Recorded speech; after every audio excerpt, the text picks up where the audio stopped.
Hey guys, welcome back to This Mess. Now listen, I need to talk about something real quick. I need to speak my truth, and we're just going to continue with the tiny mic rant trend until my office desk comes in because your girl had termites. Super fun. Anyway, we need to talk about Mikayla Nogueira. I don't know how to pronounce her name, but she is on TikTok. You have for sure seen her on your For You page at one point or another. She popped off pretty early in like the 2020 pandemic TikTok era. She's one of those influencers, you know. I'm pretty sure around the time that she was popping off, so it was like High Room. So that's a good timeline to keep in mind, I guess.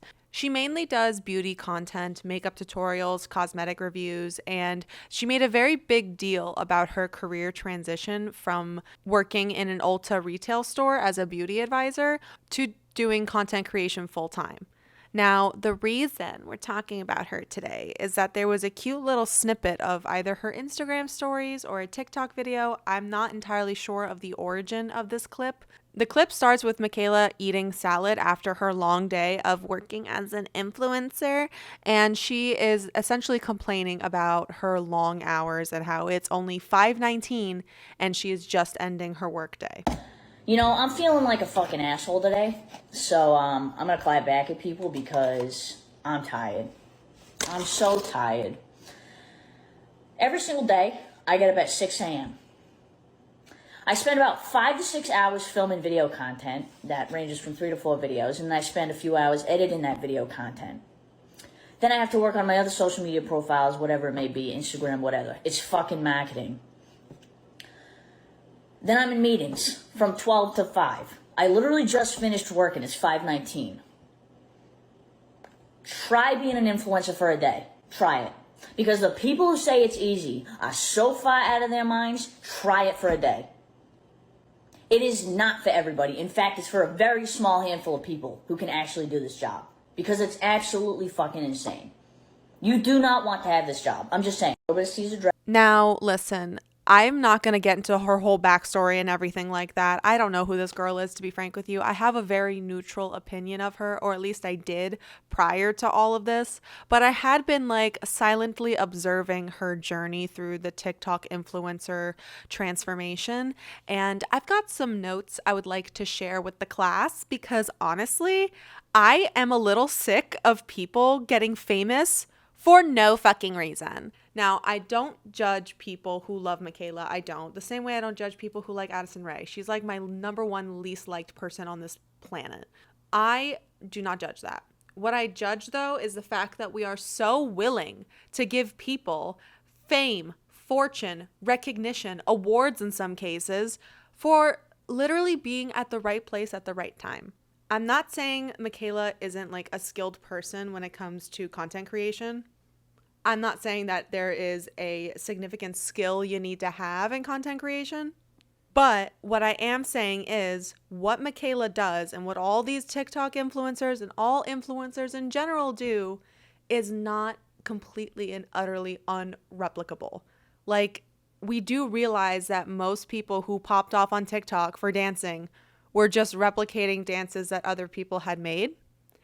And while there are influencers out there that I love and adore that are actually genuinely talented individuals, like fashion bloggers, reporters, professional dancers, professional makeup artists, I love all that stuff and I understand why they would be influencers because they have mastered or have a certain credification. I don't know if that's a real word or a word I can even apply in this case, but they have a certain amount of credentials that I feel is a little more respectable than somebody who posted a video at the right time and the right place and had just the right amount of skill set to get it done. Now, like I said, I have seen plenty of screenshots, plenty of them, displaying Michaela commenting nasty ass shit on other influencer stuff. Now, Michaela, I am understanding that she is a little bit more on the younger side. I think she's like in her early 20s, like 22, 23, around there. She came up during the major beauty guru, let's say, generation, or I don't even know what you would call it, like metamorphosis. Basically between like 2012 to about 2018, the beauty YouTuber game, the influencers, It was a moment in history. I feel it should be in textbooks and be studied and a part of the curriculum because it was insane. It basically convinced every normal makeup consumer in their life to purchase every piece of makeup no matter what at cost. Okay, we need to get every new palette launch. Anastasia Beverly Hills, that I think, okay, another side tangent. I'm sorry. This is going to go everywhere. But I do think that when Anastasia Beverly Hills released those Norvina palettes like back to back to back way too quickly, that was the turning point of the beauty community. That's when everything kind of started taking a nosedive. Anyway, back to the main storyline. So Michaela is relatively young. She grew up with like the whole idea that being a beauty influencer is totally 100% a job you can acquire if you post content enough on a certain app. Now, obviously with TikTok being the major app during like the 2020 pandemic, like the very beginning of it, she started posting. And obviously it got a lot of traction to the point where she was able to quit her job. I've already mentioned that. But apparently another side tangent, not even side tangent, but another like side comment to make is that I have also seen screenshots of her LinkedIn where she details that she was laid off from Ulta. Laid off. When you're laid off, it means that a company has decided to relinquish your labor hours and that you're no longer necessary. And typically when that happens, you get a severance of some kind. You may get like the rest of your PTO in cash, or they might just be like, here's, X amount of money for your troubles, bye. But it's usually not because you did anything wrong necessarily. It's just restructuring or budget. On the LinkedIn post, she said that she was laid off from Ulta. Now, the big hullabaloo about that is she made it a very big deal. She made a whole video where she references several times through the recent years of her being a content creator that she quit her job on her own free will, and it was really scary and super duper fucking hard to do content creation full time because now she has to rely solely on TikTok. I did it. I just fucking did it. I quit my job. I just fucking quit my job at Ulta Beauty. And if you don't know, TikTok pays primarily on views, not too much on engagement. And obviously you can do sponsor posts. And I'm fairly certain, if not 100% certain, that Michaela did do like an eyeshadow palette collab. I think 2 of them. And based on my experience in the industry, there is definitely a big payout at the beginning of that. Like, hey, we'll give you X amount. And then depending on how good the deal is, they'll be like, we'll give you, depending on how much sells, a percentage or whatever. But she made a big fat check off of both of those things. And I know she's got a new house recently with her fiance, which congratulations. Now, if I didn't actually work in cosmetics for a few years behind the scenes in like the marketing aspect, I would not fully understand the actual intensity it takes to work with influencers and to do content creation.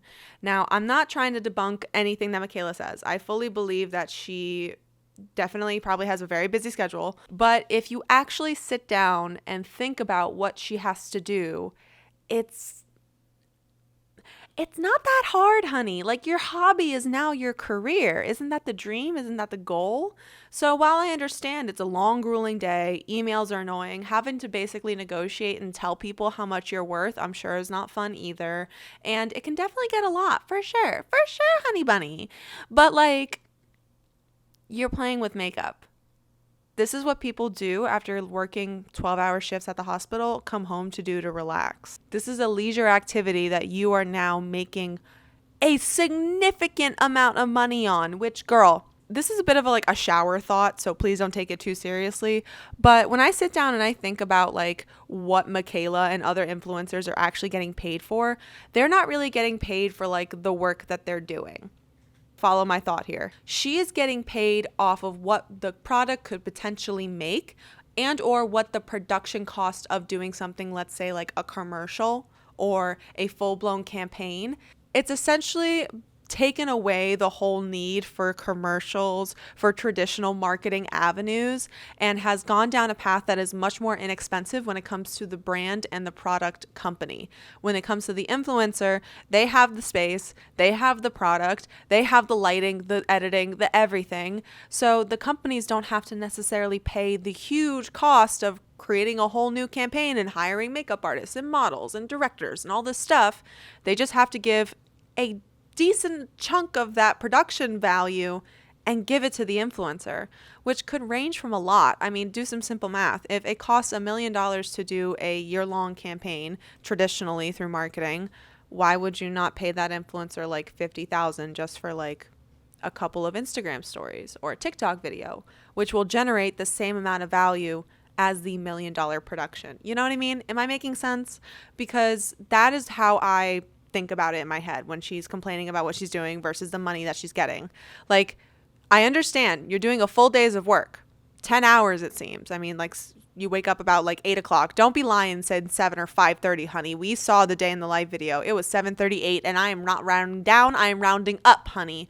You wake up around 8 o'clock. You take about 3 hours to get ready, do your makeup, eat your breakfast in the comfort of your own home, mind you, and then you film and film and film. And while I can sit here and absolutely say that sitting here on my day off recording this video was definitely exhausting. It took me 20 minutes to find the fucking light. It took me forever to find this tiny thing, and you know, it took whatever amount of time to do my makeup. And I don't even, girl, we're not going to talk about my hair. If anyone says anything about in the comments about my hair, I'm going to get very upset. Do not do it. Don't do it. But this is like, yeah, this is definitely annoying. But if this was my full-time job, girl, no. There's a time and place to complain. We're all allowed to voice our truths and speak our minds and blah, blah, blah, blah, blah. Do not do it to the people that helped you get to where you are. Like, I think influencers miss this really big chunk of reality that they would not get to where they are if not people supporting them, loving them, commenting, and following. So for you to get on a platform and disrespect them like this by saying like, you don't know what it's like, when there are people that are full-time nurses, teachers, students, working drive-thrus, working on their feet for 10 plus hours a day, doing things that are nowhere close to their actual genuine interests or passions. It's insanely disrespectful. I am not going to say that it's a pattern because, again, Michaela, there was screenshots, honey, of you hating on Miss Jaclyn Hill, which ironic as fuck because I really want to make a full dedicated something to Jaclyn Hill because she is such an interesting character in a lot of ways. And I like find myself loving her and hating her all at the same time. And it's very interesting. And I don't find a lot of people provoke that kind of feeling in me. Anyway, it's funny that Michaela spent so much time commenting hate shit on Jaclyn Hill's photos allegedly on Instagram and saying some really mean, heinous shit about other people. But then she does the same exact thing and turns into the same exact person who's like ungrateful and really, let's say, tone deaf when it comes to a lot of stuff. It's interesting. It's very interesting. And I've been seeing a lot of people come out of the woodwork to make comments on this. And I feel like the general consensus is that although Michaela is, again, in her right to feel however she wants to feel about her career, it's possibly not the best avenue to be posting on a public platform and essentially, like I said, disrespecting your viewer base. And listen, I knew this was coming. Not to say that I'm a psychic or whatever, not to be like, ooh, I see the stars, but I did fucking know that this was going to happen because anytime that I see an influencer, an up and coming influencer, because Michaela's not been in the game that long. She's only been in it for about 2 years. That's definitely not enough time to cement yourself in the industry. When any up and coming influencer gets La Mer products, girl, she's downhill. She's checked out, she's clocked out, she's done because now she's basically gotten the golden key to luxury and privilege and she ain't gonna give that up, honey. Once you get La Mer products either sent to you, purchased, however it ends up in your hands, you have now taken a step into privilege that is unobtainable for most people. And I say this because La Mer products, La Mer, the moisturizer sample size is $500. Think about all the things you would do with $500 extra in your pocket right now. Think about all the stuff you could get. Think about all the moisturizers you can get at Sephora. At least 4. The full size is $2,500. That is $2,500. And I can't remember if she fully endorsed the brand after that. I'm actually going to go look right now and see. But I just know, yeah, it's got 2 million views. I will say really quick, hold on, that a lot of people have been complaining about her accent and saying that it's not real. I can definitely tell there's an over-exaggeration. I don't care. I don't think La Mer is worth the money, period. Ever. I never will ever think La Mer is worth the money. So why make a video? Skincare is never worth that much money. So then why even make the video? Isn't. It just isn't, in my opinion.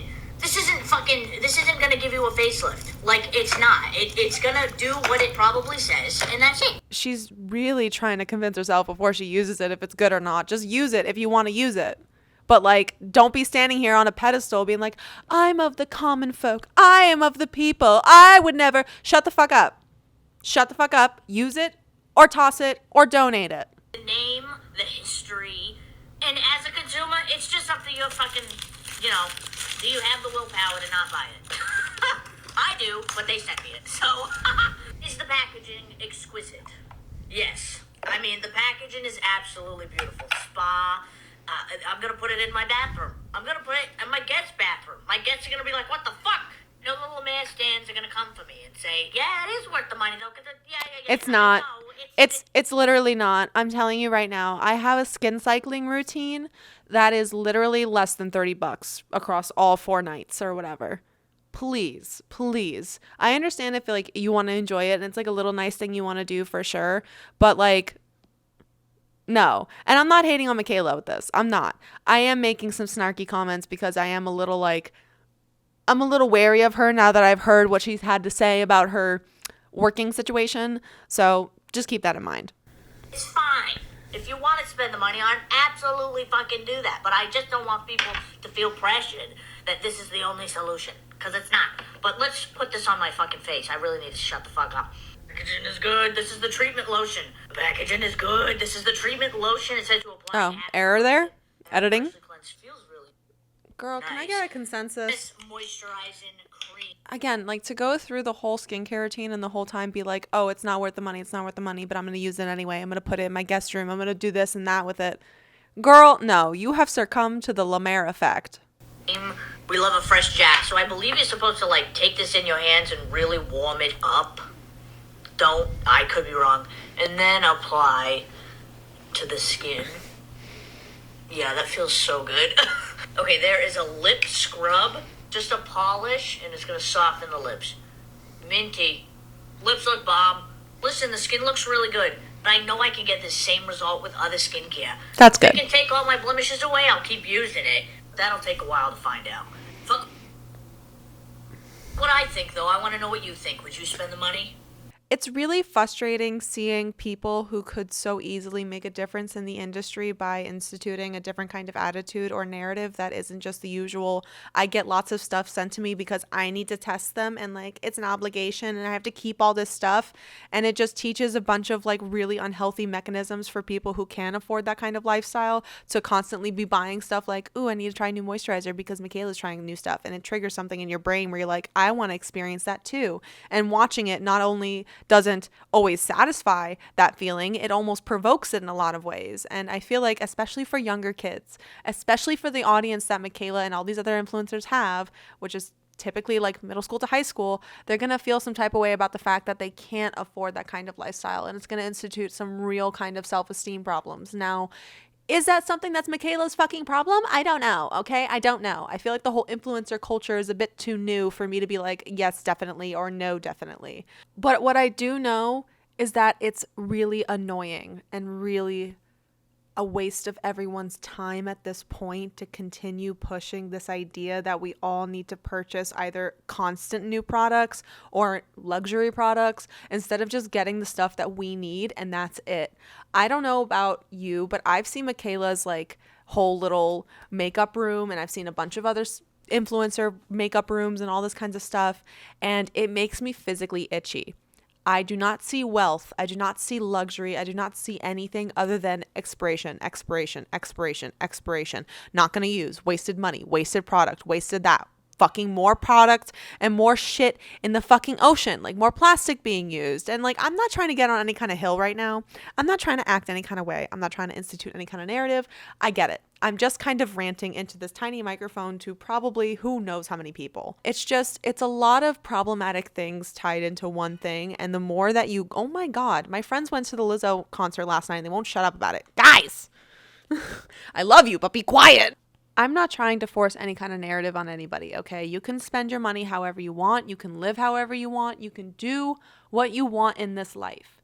But for me and how I think and how I've grown up in this whole influencer culture as somebody that was at the beginning of the 2012 beauty influencer generational genesis, I feel that there is a consumer culture that influencers push that is beyond toxic for most of the common people in the middle to lower class of the United States specifically. I have no idea about other countries, but here in the United States, our consumerism and our capitalism is being so fucking perpetuated by these influencers. And I feel like I'm kind of just stating like the sky is blue for sure. I think it really comes to a point when the influencers are so self-unaware of their circumstances and where they are in the industry and in the society that we are in, that it makes me sit there and be like, no, your job is literally unnecessary.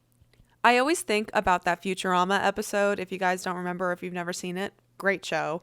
But there's a part of it where they think that the earth is blowing up and they need to get a certain amount of people off the earth and then leave everybody else to figure it out.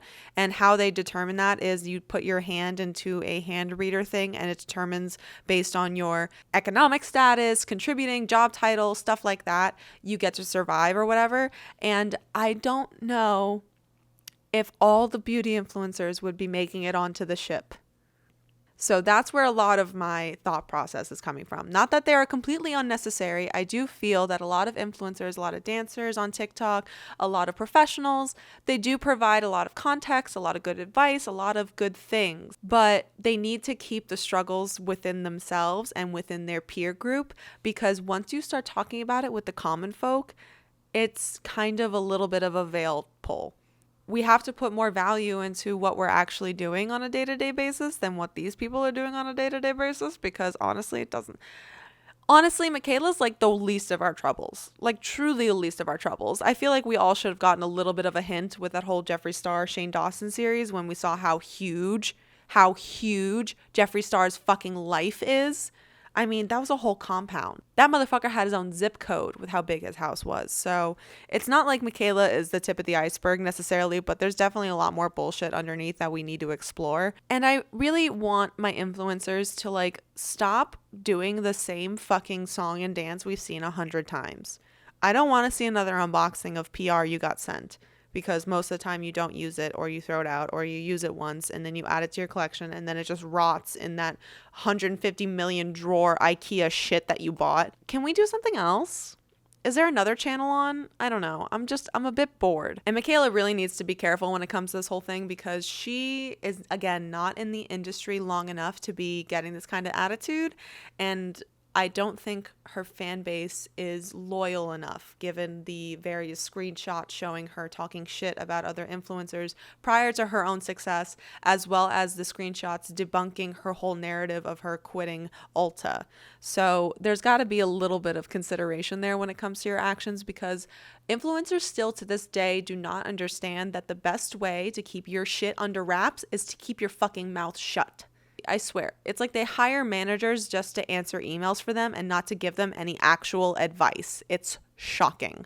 I don't entirely know what the ending note of this video should be, but this is what I want to say. If you are somebody that really wants to stay within the influencer community and influencer space like I do, I would highly recommend not following people like Michaela, just because I think it's, again, the overconsumption aspect of fashion and beauty rather than the actual long-lasting parts of it.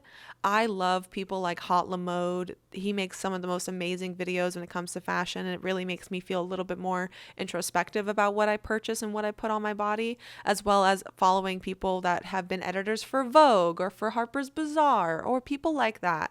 Because as much as Michaela, I'm sure, has her credentials and her knowledge and her way of doing things, the main export of her channel is to sell you stuff. Period. And while these other avenues may be doing similar things in similar ways, at least you get some more out of it other than spending money at Ulta and Target that you didn't need to. Just be a little bit more mindful with what you ingest in your mind and who you give your support and time to, because they may not entirely appreciate it the way that you want them to. Anyway, thank you so much for hanging out with me and for listening to me ramble. I hope some part of it made sense. I hope some part of it had substance, and I hope that I didn't waste 20 minutes of your time. That would be a shame. If you're interested, please subscribe down below, comment if you've enjoyed this video, and if there's any other influencers, TikTok or YouTube alike, that you want me to look into and rant about, let me know. Also, let me know your thoughts on this whole situation. Like, where do you stand on Michaela and all this kind of influencer culture nonsense? I think it's very interesting. It's such a new and up-and-coming thing that there's not enough about it. We need to make more. So let's talk down below. I'm getting a little cuckoo. Anyway, thanks for hanging out. I'll talk to you next time.